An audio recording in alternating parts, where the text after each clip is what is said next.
And we're rolling. Hi, my name is Theo. I'm Kaylee. And we are from the new channel, Holguin Family Adventures.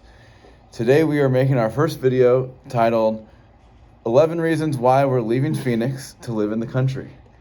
And we have the reasons written down right here. We're going to read them off, and we're both going to have a chance to discuss why these reasons were compelling enough to start making these steps now in 2021. So our first reason is food and agriculture. Food/agriculture. I have a lot to say about that. I want my kids to know where their food comes from. I want to know where my food comes from. There's this thing called country of origin labeling. Like on your t-shirt, it'll say made in Indonesia, made in China. But as of the laws right now, there's actually two things that are exempt from country of origin labeling. And can anyone tell me what those two things are? The surprise will set you free. It's beef and pork.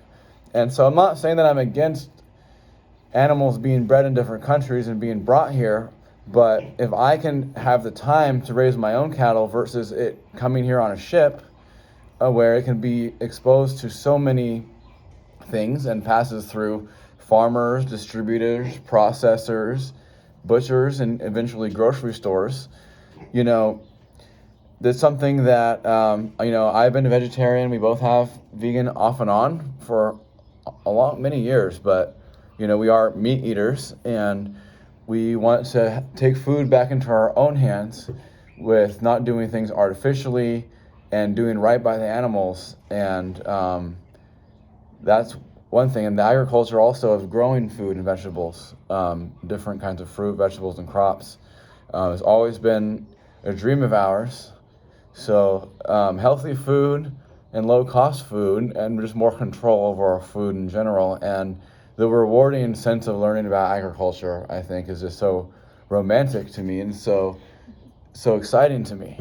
So what do you have to say about the food and agriculture reason number one, Kaylee?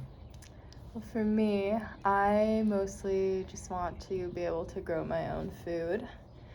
I have always been interested in gardening, and we don't really have the space, or we're in a rental right now, so it's kind of hard to want to set up something more permanent while we're here. I mean, I'm going to practice, but yeah, I just want to know where our food comes from. I want to be able to not have to rely on the supermarket and someone else. I like to be very involved with processes of all kinds from start to finish. So ingredients. Just, being able to know where everything comes from and knowing the power that I created that resource for myself would be really cool. And for reason number two, is for other people out there, because I know that there's other people out there who are dedicated to country life. And so we want to have this agricultural revolution. We want to inspire people to start growing their own food and raising their own animals. And so reason number two is the people out there in the area that we're transitioning to live into in Apache County, Arizona. And we're from Phoenix, by the way, if we didn't mention that. So we want to connect with other people who are dedicated to that way of life, because if we're doing it, we could get animals and try to plant stuff in our rental home right here in Mesa, but we're not going to have the community of support, the wealth of resources and knowledge, the people who have the time to help us out and to guide us along this journey, because we were raised in the city. We don't come from particularly agricultural backgrounds. Some of our family does. But, I was raised fishing and cleaning fish and grilling fish. But as far as raising cattle, raising chickens, and doing any kind of large-scale grow operation for food, or even just for our main source of food. This is all brand new to us. And so reason number two, we've, the people dedicated out there, because there's people out there who we've already met just this one trip when we went up there to buy our property last weekend, the 40-acre ranch. And we introduced ourselves. We told them we were from the city and that we wanted to leave the city life behind, and that we know little to nothing about ranching and about homesteading. I've done research. We've done research for years off and on, but learning, actually doing it is so different. And so what my point is, the people up there actually encouraged us. They said, you know what, you want to go leave the city life behind and start raising cattle? Then go do it. Sign here, and we did. And so there's people up there who are encouraging and who will be able to foster that lifestyle with us and co-create that lifestyle with us. So that's reason number two. What do you have to say about the people, Kaylee? The people were, in the small town area and in the rural country area. What was your impression of them? Well, good, first of all. But for me, I've always been more interested in a slower, simple life. I'm not saying that the ranch lifestyle means that I won't be doing anything and that there isn't a lot of hard work to be done every day, but I am not impressed with the hustle and bustle of the city. I find myself feeling rushed and chaotic here all the time, and people are that way as well, and that comes off towards others. And I just want to be able to really take our lives into our own hands and really do what we want to be doing, and taking our time and just making the most out of it, and just slowing down, getting back to the basics of food and shelter and water and just having fun. And that's what I think that we'll find there, and what we've already seen there since we visited. For number three is values and spirituality. This is a big one, definitely, and it ties into pretty much all of the other reasons as well, because when you talk about food and agriculture and how you're sourcing your animals, when you're talking about the people you interact with, and all the other things on our list, this one really ties them together. And I consider myself a pretty open-minded person, and so it's not like the reason why we chose to where we live is because of those are the people I agree with, or those are my people, or anything like that. It's like we feel sometimes like outsiders anywhere we go. I'm sure a lot of you can relate, but in a small town, there's all kinds of different folks too, and it doesn't mean that we have to, everywhere we go, we're not going to resonate with everybody, but that's one part of it. But the whole values and spirituality thing is that when we're living off the land and we only have one neighbor anyway, when we're right way out in the country, we are given the space, and we're given the opportunity to connect so much more with nature. And nature is a huge part of my spirituality and connecting with nature.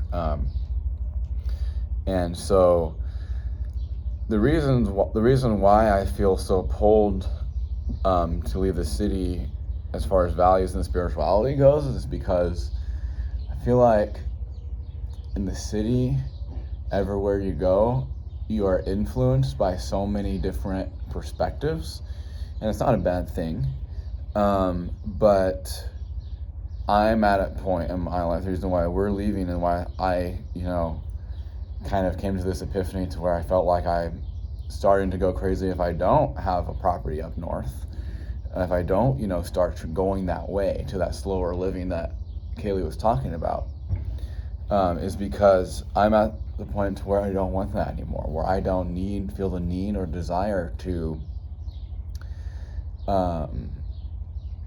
be in a crowded feeling place spiritually. And so take that with what you will, but mostly with the values and spirituality thing, I feel like living in the country life like we're talking about, we will have a lot of freedom, spiritual freedom that I feel like I wouldn't have in the city, because like, we'll be raising our kids at home, completely homeschooling / unschooling our kids. That's something that's important for our spirituality and for our values. So that's part of it. What do you have to say about that, Kaylee? Yeah, for me, this mostly goes back to the slow living I was talking about. I feel like we both feel very kind of boxed in here in the city. We don't have, we have neighbors like across a line from us. We can't go anywhere without there being people everywhere, and just even feeling like we have to give in to this way of life that everyone else here in the city is, of just like being on their phones all the time, playing into a lot higher levels of consumerism, and just being influenced by all of this stuff that we don't necessarily want to be influenced by anymore. And we just really need to have our own space to be able to explore that. We have all sorts of hobbies that we need our mind to be very clear to be able to thrive in them. And so that's very important for us to have that space and for us to be self-sufficient. That's another one of our things. So yeah, I feel like we both have noticed over time, especially, that we thrive more when we're able to be self-sufficient, when we're able to do our art, when we're able to grow in our spirituality and all of those things. And so for us, it's more of, why would we not create that environment for ourselves full time if we could? And a note on reason number 2 and number 3, we're not doing this to run away from people or to be closed off and isolated and say, we're leaving the ugly world behind and we're going to go live in some paradise,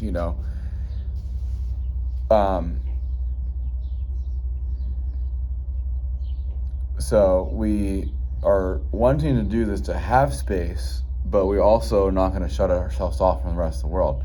It's 4 hours away from Phoenix, we still have the internet and all these things that can be used as tools with wisdom and with discretion and with temperance. And so that's one aspect. Is going back into the values thing. Is another note that I had on this, was the idea of people in the city and a lot of conglomerates in the city who try to define a lot of things spiritually for the rest of civilization. And that is something that I don't like about the city. So that's a whole other video of things we don't like about the city. But there's a lot of things I do like about the city too. I've lived in Mesa my whole life. And so the other thing I was going to say is, like, there's the city, you live in a lot of different rules and a lot of different customs that in the country aren't as necessary because there aren't a lot of people. Like, we literally live on 40 acres and we live 30 minutes away. Our new place is 30 minutes away from even the smallest town, and even that town is so small. It doesn't even have a stoplight. So the idea of having the rules and having the customs and having these things without being guaranteed what I feel like is a good deal for us. So when you're self-sufficient and you have your own cows, you have your own solar panels, I can guarantee myself survival. And the last thing, and that judgmental attitude sometimes that you feel in the city, And that last thing to touch on, the whole number 3, the whole values and spirituality, is the idea of integration. Integrating who we are and what our experiences are, our backgrounds, our interests, our passions and our missions in this life, being able to have a place where we feel that those things can thrive. There's a lot of things about the country life that makes us feel that way, and makes us feel some of the people that we met up there who feel like they're ready to integrate too. And so that's number 3.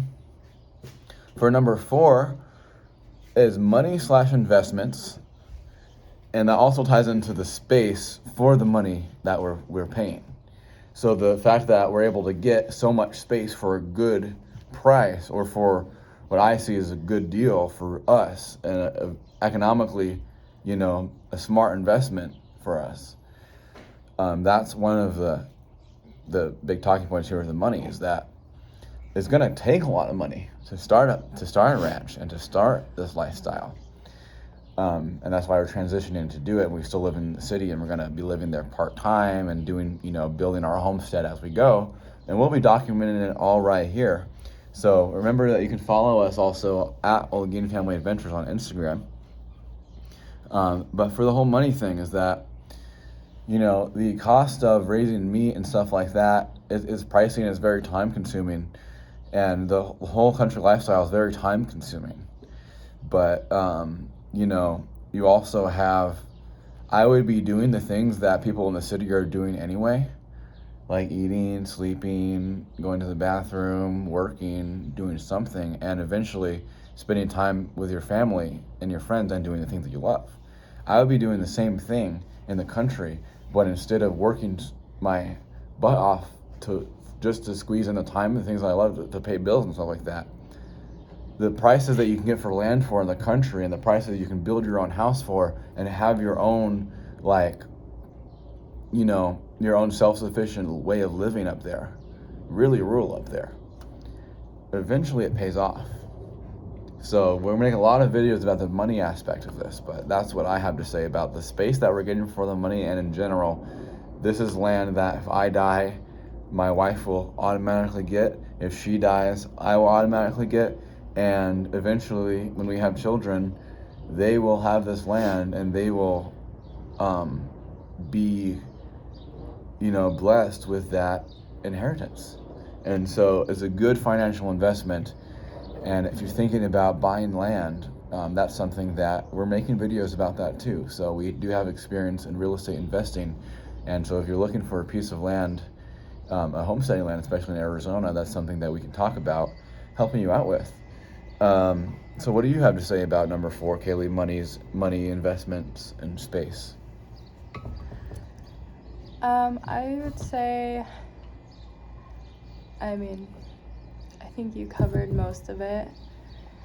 I just want to be able to, for our money and our financial situation, for us, that not to be the only thing that we have to think about all the time. Because I feel like here, it's very much a part of our survival. It's a part of anyone's, but it's how very much much money do you like, have? how much money do you have in your account? Like, we need to pay this bill. Like, we don't have enough. Like, renting is so expensive. So expensive. Bills.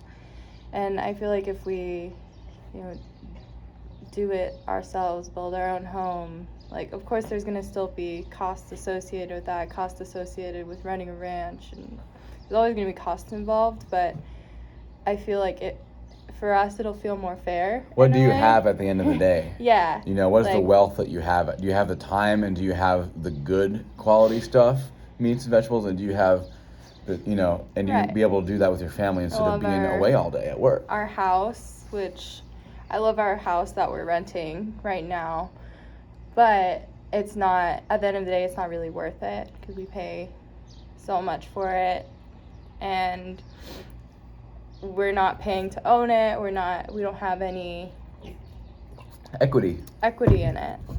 So it's, at the end of the day, it's something that can just disappear whenever. and It's not an something asset. that we just continue to pay for and not receive any sort of return besides our shelter and Current day-to-day shelter, life. but it doesn't guarantee us anything in the future.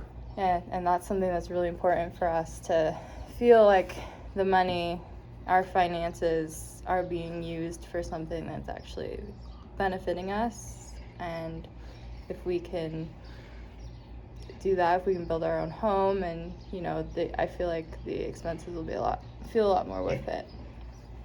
Yes. I'm gonna make sure we're still rolling, just because I always like to make sure. Okay, we're good. All right.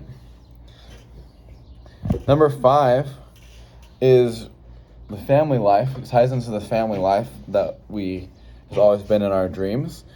And more specifically, number 5 is raising family with real life skills. And so this is something that I have a lot to say about too, because, schools don't teach you to build a fire. Schools don't teach you to do first aid.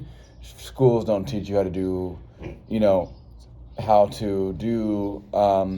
to cook until you're really old for some reason, how to make food, shelter, how to take care of yourself, how to take care of your emotional and mental wellness. A lot of times, this is all stuff that the schools always want to play God with, in a way, in my opinion. But there's this gray area of what they are responsible for teaching kids and what they're not responsible for teaching kids. And the schools, well, that's a whole other story. We'll have a lot of videos about homeschooling. But as far as raising my family with real life skills, I've realized that in my upbringing in the city, and in all of the comforts, but also basically the mechanisms that are in place to take care of these things for me, but what happens if these things aren't around, or they're not available to me, or you become homeless, or all of these things that can and will happen to just about anybody. When humans are faced with diversity or real stuff to challenge your survival instincts and your survival skills, raising a family in the country life teaches things like feeding yourself meat, things like feeding yourself vegetables, things like keeping yourself warm, things like taking care of the animals and the vegetables necessary to feed yourself, things like plenty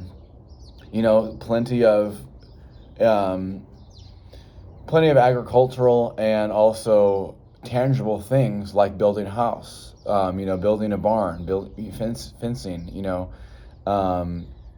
things that are all around us in the city, like a house, like all these industrial things, sometimes considered that way.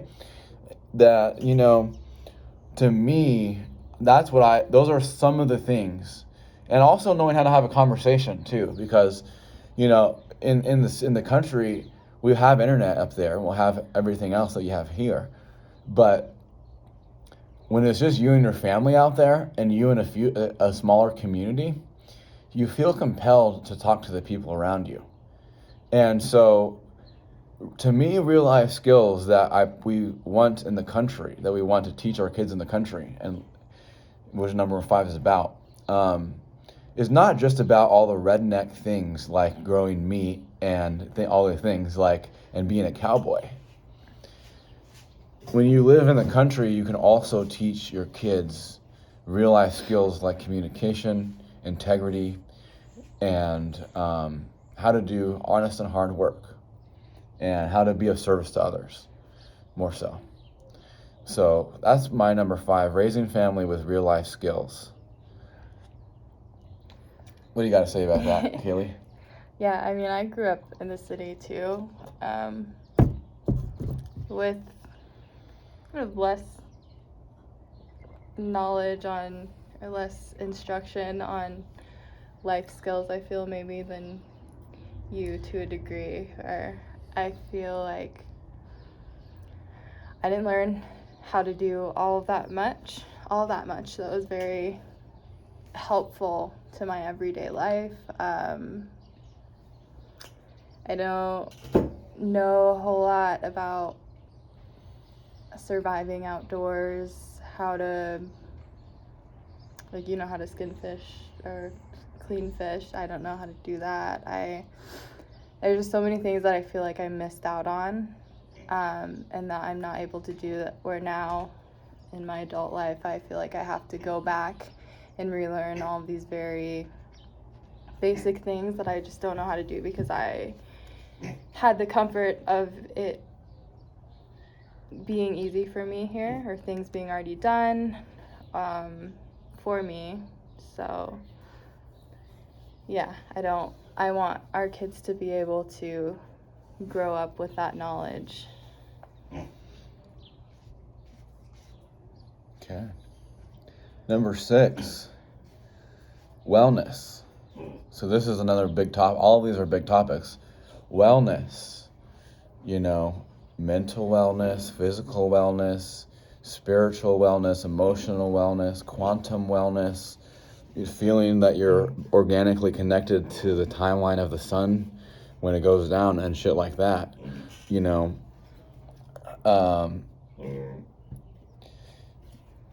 Food and agriculture ties into that. Money, emotional wellness by not being stressed out by money as much in the future ties into that. The people who are dedicated to agriculture and country life, that ties into wellness.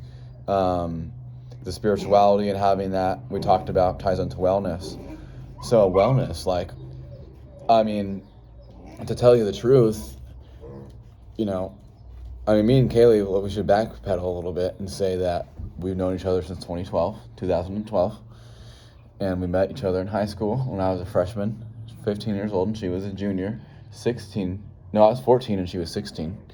I wasn't a junior when we met. Yeah, was I? Yes. Oh, yeah, I was. You were. And, we dated for a couple of years. We broke up, we stayed friends, got back together. And we've been married now for a couple of weeks, I think, 2 weeks, over 2 weeks. Mm-hmm. We've been living together since April 2020, and now it's January 2021. But anyway, we both have had our own struggles with wellness that, we probably talk about on our own videos, and even outside of our family videos, and that we will talk about probably together too. But the other night I just had an epiphany, and I heard a voice in my head that was really asking me what I wanted. And it was saying, "Are you happy?" And it was saying, we need to know, what you need, to ask for what you need until you'll get it. And I was like, well, and then the next day, I started looking for land, and I've been wanting to, and I've been needing to buy a land for me and my wife, and we've needed to buy land for our family.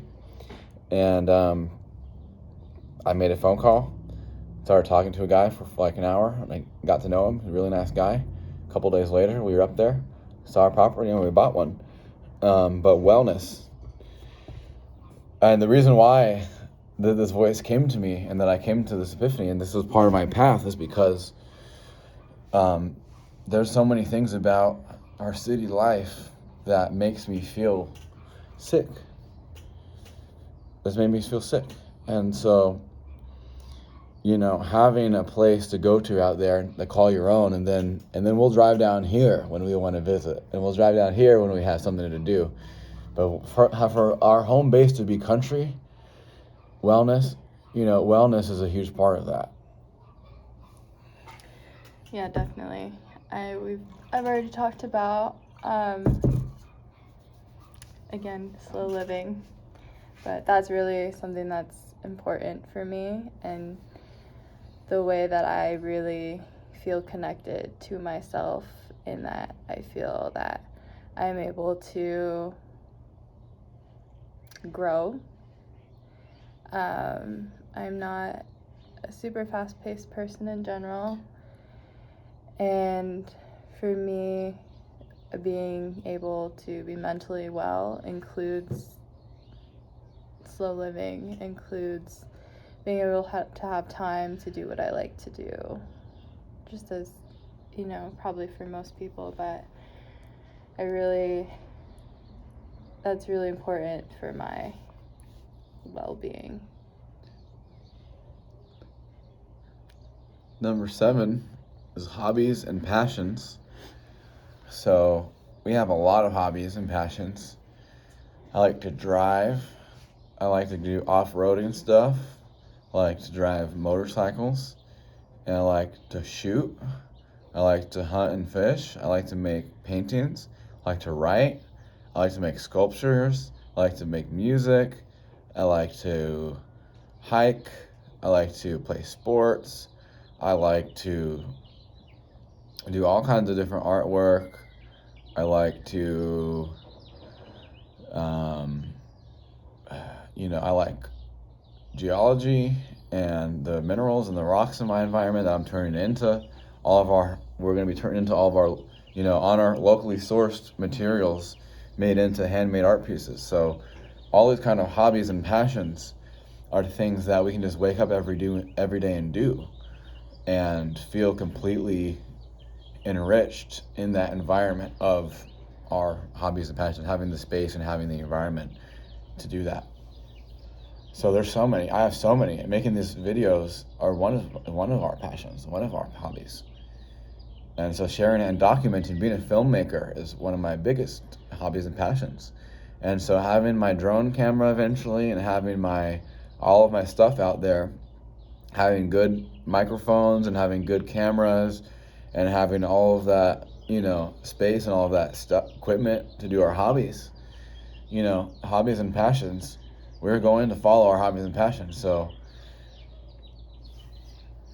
yeah, I mean, I have a ton of hobbies too. They mostly center around art, of all kinds. I like to paint. I like to draw.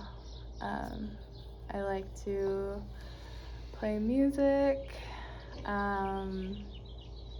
Like spending time with our pets and reading. I love to read, and I feel, especially being in the city, I mean, you can read anywhere, but here I get very distracted often just by the sounds of, machinery, trains, all the cars. We live on a pretty busy street, so it's hard to stay focused and stay in the mood a lot of the time, because I read a lot about rural backgrounds, and reading that stuff in the city doesn't make you want to be in the city. It makes you want to be enjoying those stories around an environment that matches it,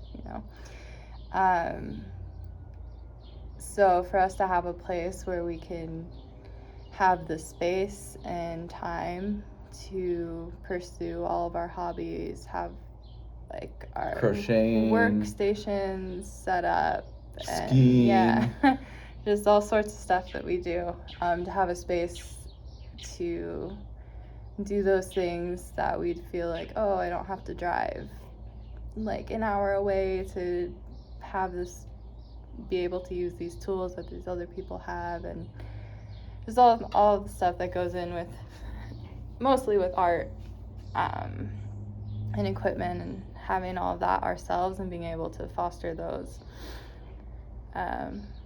creative pursuits in the comfort of our own home, where I think both of us feel most comfortable at home anyway, is really important for us. Yeah, and for the hobbies and passions tying into the work and the income that we do bring, we work from home now, and so the idea of, especially with the internet, being able to do all of those things and the tools like she was talking about, is just more practical in the country to do certain things, like to weld big art pieces, like I'm going to be welding big art pieces. That's more practical to do in the country. To film yourself doing stunt driving in a supercharged Crown Vic, that's more doable in the country. To shooting firearms, hunting on your own property, using the Bureau of Land Management and state trust lands that back up to my ranch, shooting and hunting all year round, that's something that's only possible in the country. And so, and plenty of things that we do, are just more achievable in the country. Number 8 is nature and climate. You're probably surprised that this wasn't one of the first ones we mentioned, but nature and climate is big because Phoenix is really hot all the time and lacks a lot of seasonal diversity. And where we're going to be staying, it's about 85 in the summer and 15 in the winter, and it maybe snows a couple weeks every winter, but sometimes it even doesn't. It has 4 seasons, and that's huge, and it's better for agriculture. Most of the farms in Arizona are in Apache County, but most of the people are in Maricopa County. So that's something to think about. But the nature and the climate up there is just so beautiful. And so I always tell people, who live in Arizona or are interested in Arizona, Phoenix is nice. I love a lot of things about where I live. We'll make another video about that. Maybe 11 reasons why we didn't leave sooner. But that has other implications to it too. That's another video idea. But the best places that Arizona has to offer are about 2 to 4 hours to 5 hours from where we live. This is the truth. You go to the national forests, and you go anywhere the national forests and north of that, and it's just beautiful. Yeah, a lot of for me personally, inspiration comes from nature, and I feel like where we live, we don't have a lot of diverse nature. There's a lot of dirt. There's a lot of There is dry. It's been paved over. Yeah, dry shrubs and trees, and a lot of it gets cut down, gets removed. Any nature that we do have,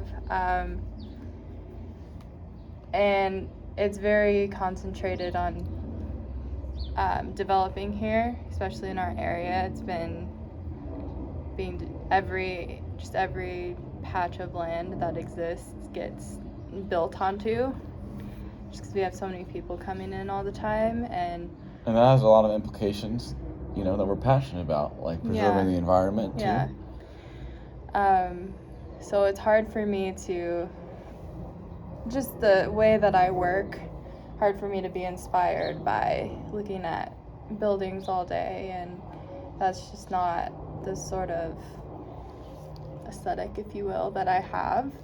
So for me to be able to be inspired by my environment and not be inspired because I was on the internet looking at someone else's environment is really important to me, because I feel like that would help diversify myself, and just feels better being just on our property. We felt so good when the first time we saw it. It was so different from where we live, and it's not even that far away, and so to know that we can have that and that we're going to do that is exciting.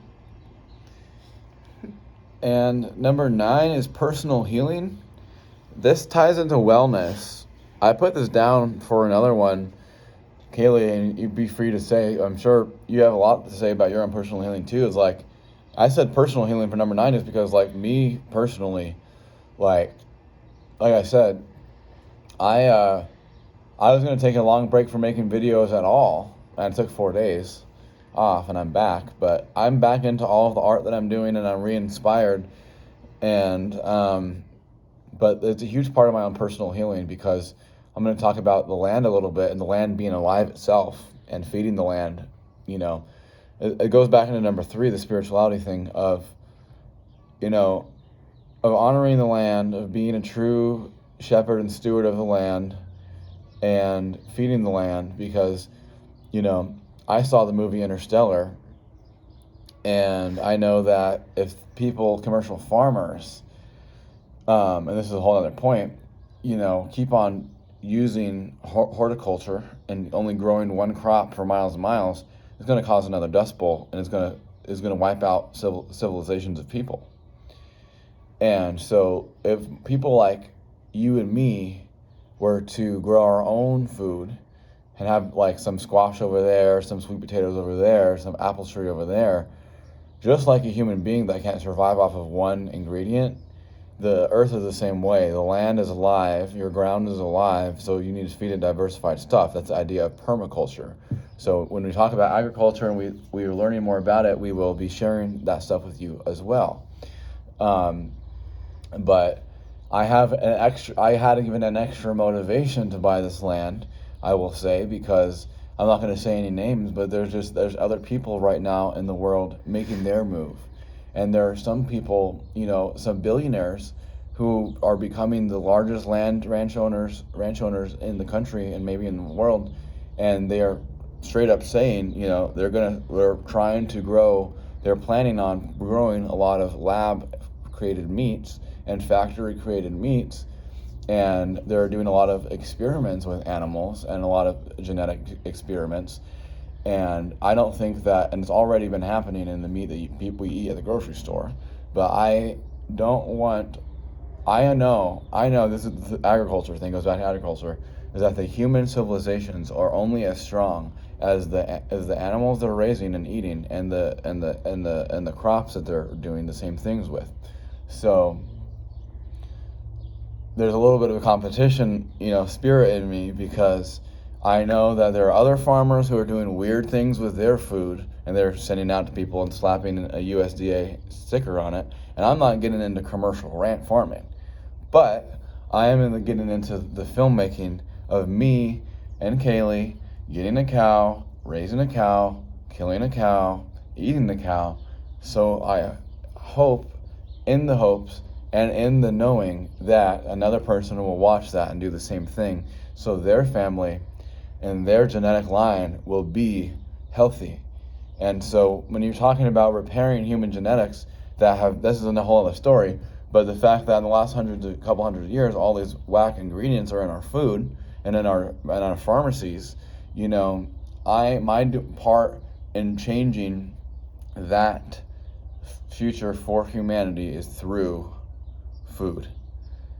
And this is number 9, personal healing. But number 9, personal healing, I have to do it. I just have to do it. It's the kind of thing to where I just have to do it for my own personal healing.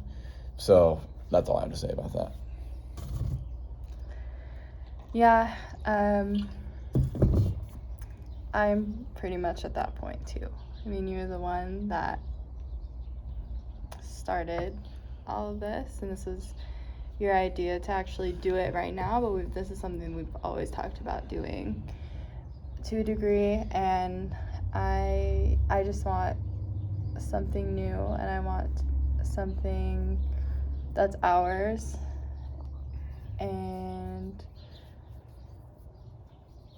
I think that overall, just having something that's ours and having something that we worked towards, and that goals that we're achieving and doing things ourselves and being on our own and stuff like that will help me grow immensely. And just all the other reasons we talked about, like being in nature, it would be nice to see stars not covered in pollution or like light pollution. We have to drive like 30 minutes away to even see a decent amount of stars, and that's something that we really enjoy doing, so being able to have that in itself is worth it. So I think I wrote down 11, but I wrote down hobbies and passions twice, so let me count how many we actually have. We might only have one more. So number 1, food and agriculture. Number 2, people dedicated to the country life. Number 3, values and spirituality. Number 4, money and investments. Number 5, raising a family with real life skills. Number 6, wellness. Number 7, hobbies and passions. Number 8, nature and climate. Number 9, personal healing. And number 10, we'll have to come up with number 11. Number 10, adventure. So I've always felt called by the spirit of adventure, and I'm not going to say no to that call. Me? Yeah, I wouldn't call myself the most adventurous person I know, but I know by being with Theo that it's good for me and that it's something that I enjoy taking part in. I like things to be changed up. I like to experience new things, and this is something that I wouldn't have had the courage to probably do on my own. So it's very exciting that we get to take on this new life in a new place and a new way of life, completely different for both of us, pretty much. So that's really exciting to me, and all the sorts of things that can happen in our new way of life, we'll just have to experience together. And yeah. And for number 11, I kind of came up with a couple things. One, because I literally had nothing better to do. I mean, ties into the whole adventure thing. Like, I'm not just going to spend my whole life working one job at one place and in the city my whole life. I'm just not. But the real number 11 is because I'm making this video. The reason why we're leaving the country is because I want to inspire you to do the same thing. So it doesn't matter how far away from the city you live, and even the whole leaving the cities. But I want to inspire people to get thinking about these things. I want to inspire people to start thinking about those 11 things that we just talked about, and to wherever you're living, think about how those things are showing up in your life. You have anything else to say, Kaylee? I think I'm good. Well, we have some chores to do, and our pig Hammy is over here, and he wants to join in on the fun. Thank you guys very much for watching our first video. This is Theo and Kaylee from Holguin Family Adventures. You can follow us on Instagram at Holguin Family Adventures. We'll see you guys next time. Have a great day.